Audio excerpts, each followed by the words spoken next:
আজকে আমি আপনাদের সঙ্গে শেয়ার করছি একদমই নতুন একটি রেসিপি, যার নাম হলো লতি দিয়ে গোটা লোটের চচ্চড়ি। তাহলে আসুন দেখে নিন এই রেসিপিটা আমি কিভাবে বানাই। লতিগুলোর আঁশগুলোকে আমি ভালো করে পরিষ্কার করে ছোট ছোট করে কেটে নিয়েছি। বাজার থেকে আপনারা যখনই লোটে মাছ কিনবেন তখনই এই ধরনের লোটে মাছ কিনবেন।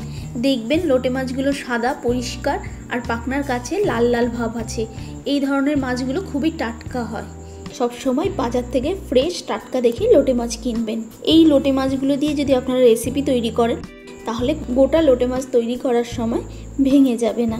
অন্য লোটে মাছের থেকে এই লোটে মাছগুলোর দাম একটু বেশি হয়। লোটে মাছগুলোকে আমি ধুয়ে ভালো করে পরিষ্কার করে নিয়েছি। এখন আমি এর মধ্যে অ্যাড করে দিচ্ছি 1 চামচ হলুদ গুঁড়ো, স্বাদ মতো নুন, 1 চামচ কাশ্মীরি লাল লঙ্কার গুঁড়ো, 1 টেবিল স্পুন সর্ষের তেল, 1 টেবিল স্পুন কাঁচা লঙ্কা বাটা,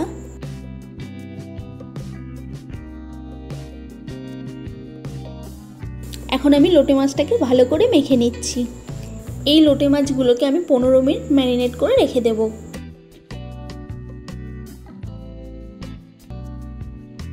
সরষের তেল গরম হয়ে গেছে, আমি এখন তেলের মধ্যে দিয়ে দিচ্ছি কুচনো পেঁয়াজ। পেঁয়াজটাকে আমি হালকা করে ভেজে নিচ্ছি।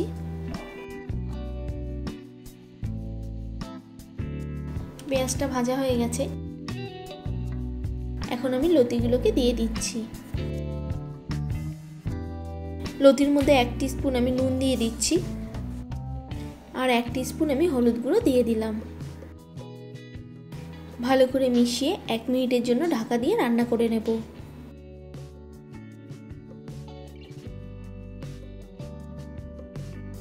1 মিনিট হয়ে গেছে, লতিটাকে আমি ভালো করে নেড়ে নিচ্ছি। এখন আমি এর মধ্যে অ্যাড করে দিচ্ছি পেঁয়াজ বাটা। পেঁয়াজ বাটা দিয়ে ভালো করে মিশিয়ে নিচ্ছি। এখন আমি এর মধ্যে দিয়ে দিচ্ছি 1 টিস্পুন কাঁচা লঙ্কা বাটা। আবারও আমি ভালো করে মিশিয়ে নিচ্ছি। এবার আমি দিয়ে দিচ্ছি আগে থেকে ম্যারিনেট করা লোটে মাছগুলো। লোটে মাছগুলো দিয়ে ভালো করে মিশিয়ে নিচ্ছি।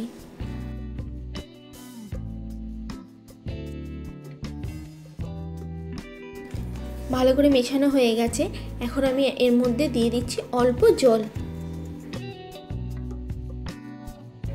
বেশি জল দেবেন না, বেশি জল দিলে লোটে মাছগুলো সেদ্ধ হয়ে ভেঙে যাবে। সেই জন্য আমি এর মধ্যে অল্প জল অ্যাড করেছি। 1 মিনিটের জন্য ঢাকা দিয়ে রান্না করে নেব। 1 মিনিট হয়ে গেছে, এবার আমি ঢাকাটা তুলে দিচ্ছি। খুবই হালকা করে নাড়তে হবে যাতে লোটে মাছটা না ভেঙে যায়। এই লোটে মাছের গ্রেভিটা আমি ভালো করে টানিয়ে নিচ্ছি। গ্রেভিটা শুকিয়ে গেছে আর দেখুন খুব সুন্দরভাবে তেল বেরিয়ে এসেছে। আমার লোটে মাছটা তৈরি হয়ে গেছে। এবার আমি লোটে মাছটাকে নামিয়ে নিচ্ছি।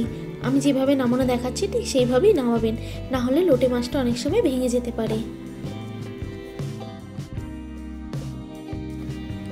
দেখুন লোটে মাছগুলো খুব সুন্দরভাবে গোটা রয়েছে। আমি যেমনভাবে দেখালাম ঠিক সেইভাবেই করলে আপনাদের লোটে মাছ আর ভাঙবেও না, আর লোটে মাছ গোটা গোটা থাকবে। লতি দিয়ে লোটে মাছের চচ্চড়ি অবশ্যই সার্ভ করবেন গরম ভাতের সঙ্গে। এই রেসিপিটা যদি ভালো লেগে থাকে অবশ্যই লাইক করবেন আর শেয়ার করতেও কিন্তু ভুলবেন না। আর আমার চ্যানেলের নিত্য নতুন আপডেট পেতে অবশ্যই আমার চ্যানেলকে সাবস্ক্রাইব করে নেবেন। আজকে তাহলে আসি, নমস্কার।